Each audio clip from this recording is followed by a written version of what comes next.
तर सर्वांनीच शेती सोडली तर जो कष्ट करणार आहे तो तरी किती जणांना पुरवणार आणि किती जणांना तो जगवणार.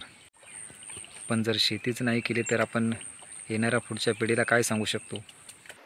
या हरल्याच्या इकडे हा हा आणि इथून वरतून वरती काय ते आमचं वैभव बैलांची नाव काय? याचं नाव राजा आणि याचं नाव हरल्या. नमस्कार मित्रांनो, पुन्हा एकदा आपल्या कोकणची लोकर या युट्यूब चॅनलवर आपलं सर्वांचे स्वागत आहे. तर मित्रांनो, आता मी आलोय हर्दकडे धनगरवाडी इथे आणि मित्रांनो इकडे पाहू शकता. आता इकडे सध्या कोकणामध्ये भात शेतीला जोरदार सुरुवात झालेलीच आहे. तर आता इथे वैभव कोकरे यांचा इथे जोत आहे. तर मित्रांनो इकडे पाहू शकता, हे वैभव कोकरे यांचं जोत आहे आणि इकडे पाऊसही आता खूप लागतोय.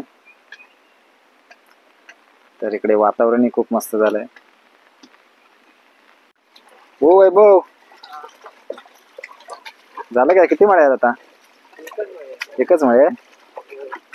बैलांची नाव काय? याचं नाव राजा आणि याचं नाव हरल्या. इकडचा उजव्या बाजूचा आहे तो राजा आणि तो कोण? हरण्या. तर मित्रांनो पाहू शकताय, इकडच्या बाजूला आहे तो राजा आणि तो हरण्या. तर आपण या बैलांचा मागे आपण व्हिडिओ बघितलाच होता. तर या बैलाने, या राजा बैलाने खूप वर्ष मेहनत घेतली आणि त्याने 15 वर्ष त्याने शेती केली. तर मित्रांनो इकडे वैभव कोकरे यांचे काका आहेत, तर त्यांना विचारूया थोडी माहिती.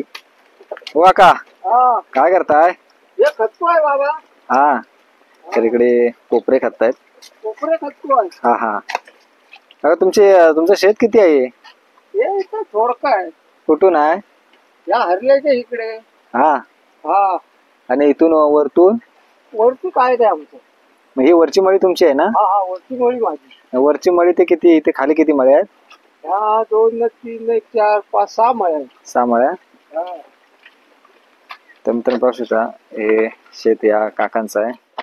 तर इकडे पाहू शकता मित्रांनो, पाऊस आता खूप पडतोय इकडे आणि इकडे वातावरण पण मस्त झालंय बघा. आणि मित्रांनो गावची मजा काही वेगळीच असते. तर मित्रांनो इकडे पाहू शकता, वर्षभराचा आता धान्य टोपल्यामध्ये साठवून ठेवण्यासाठी आता हा शेतकरी आता शेतात राबतोय. इकडे पाहू शकताय.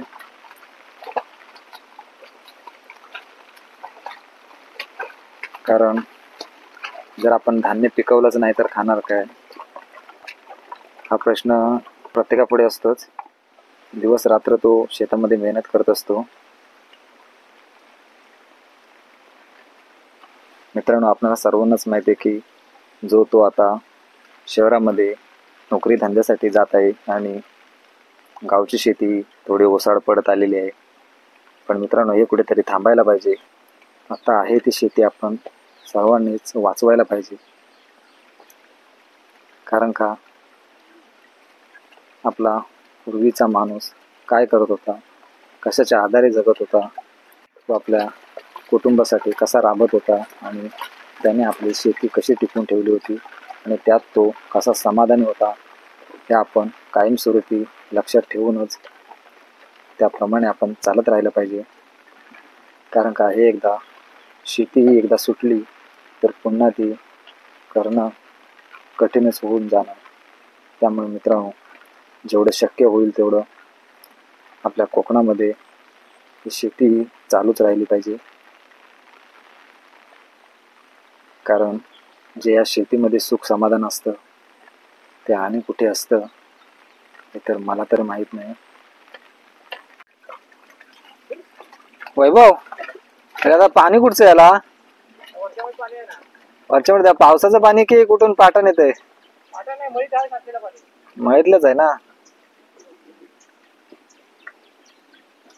हा शेतकरी वर्षानुवर्ष आपल्या शेतात राबत असतो आणि आपल्या वर्षभराची कमाई तो आपल्या टोपल्यामध्ये साठवून ठेवत असतो. तर वैभव कोकरे यांना विचारूयात, तो पाडे बांधणार होता तर नवीन पाडे बांधले नाहीत का? हो, पाडे नाही का बांधलास? पाडे बांधत होतो पण कोण माणूस नाही ना धरायला. पाडे थोडे मस्ती करतात ना. हां हां. त्यामुळे 1-2 एक्स्ट्रा माणसं तिथे कोण नाही, पोरं नाहीत म्हणून नाही बांधले. हां हां, मस्ती करतात म्हणून. ती जास्त करतात आणि एक्स्ट्रा माणसं लागतात त्याला पाडे बांधायला म्हटलं की. हां हां हां तर एक्स्ट्रा माणसं काय फिरतात, वळवी काढतात, पुन्हा अडकला म्हणजे आपल्याला एक्स्ट्रा असलेली म्हणजे हे होतं ना, एकटा माणूस काय बांधू नाही शकत. हां हां हां. हो. तर मित्रांनो, इकडे कोण धरायला नाही त्याच्यामुळे त्यांनी पाडे नाही बांधलेत. इकडे 2 आपले जुने बैलच बांधलेत.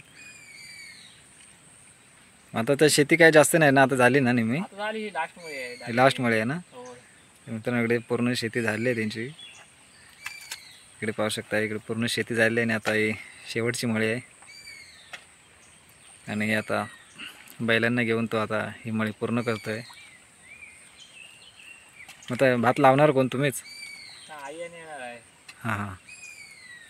आई चुलती. वैभव, तुम्हाला काय सांगशील आता? म्हणजे आता गावाला शेतकरी हा कमीच राहिला आहे, कारण का शेती लोक आता जास्त टाकत आले. तर काय सांगशील तू, सांग.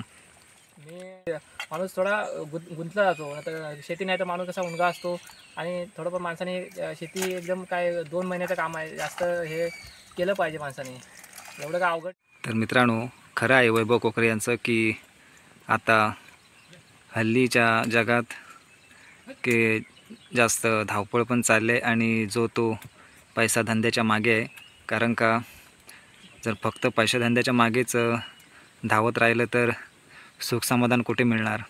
तर मित्रांनो, पूर्वीची लोक आहे ती, त्यांना या शेतीमध्येच सुख आणि समाधान मिळायचं आणि जे कष्ट करून जे धान्य पिकवायचं त्यातच त्यांचं ते मोठं धन होतं. आणि ते काय काय शेतकरी तर अजून अस्तित्व त्यांनी टिकून ठेवलं आहे, तुम्ही पाहू शकताय. आणि असा शेतकरी हा खूप मेहनती आणि कष्टाळू असतो. मित्रांनो, आपण कष्ट केल्याशिवाय पर्याय नाही, कारण का कष्ट केल्याने तब्येतही चांगली राहते आणि आपल्या चेहऱ्यावर आनंदही फुलून दिसतो. त्यामुळे कष्ट करून खाण्याची मजा असते ना, ते आणखी कशात असते तर मला तर माहिती नाही. तर मित्रांनो, पाहू शकता, असा शेतकरी माणूस दिवस रात्र कष्ट करून मेहनत करून तो आपला घाम गाळून वर्षभराची आपली कमाई तो या शेतातून पिकवत असतो. तर आपणाला सर्वांनाच माहिती आहे, आता बहुतेकशे लोक शेती सोडून आता मुंबईला किंवा कामधंद्याला कुठे बाहेर गेलेत किंवा काही कामधंदा सोडून घरी बसलेत. पण मित्रांनो, तुम्हाला सध्याची परिस्थिती माहितीच आहे, बसून राहून जास्तपणा आजारपणा वाढतो. त्यामुळे काही ना काही कष्टाची कामं तर थोडीफार केलीच पाहिजेत, त्याशिवाय पर्यायच नाही.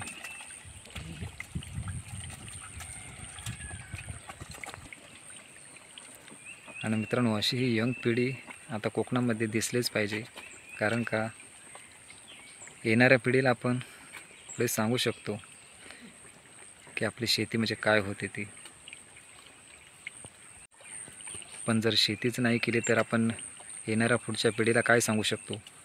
शेती म्हणजे काय, त्याच्यामध्ये आपला शेतकरी कसा कष्ट करायचा हे आपण प्रत्यक्षात दाखवू शकत नाही. ते आपण फक्त मोबाईलवर किंवा पुस्तकात वाचूनच सांगू शकतो. पण असं प्रत्यक्षात अनुभवायला शेती आपली टिकून राहिली पाहिजे.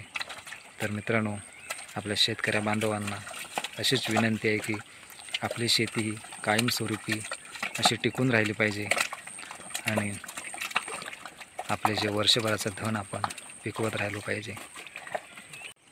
कारण मित्रांनो, आपण जर सर्वांनीच शेती सोडली तर जो कष्ट करणार आहे तो तरी किती जणांना पुरवणार आणि किती जणांना तो जगवणार, हा प्रश्न तर आपल्यापुढे उभा राहणारच. त्यामुळे मित्रांनो, प्रत्येकाने थोडी का होईना पण शेती ही केलीच पाहिजे. आणि हो मित्रांनो, आजचा व्हिडिओ कसा वाटला हे नक्की कळवा.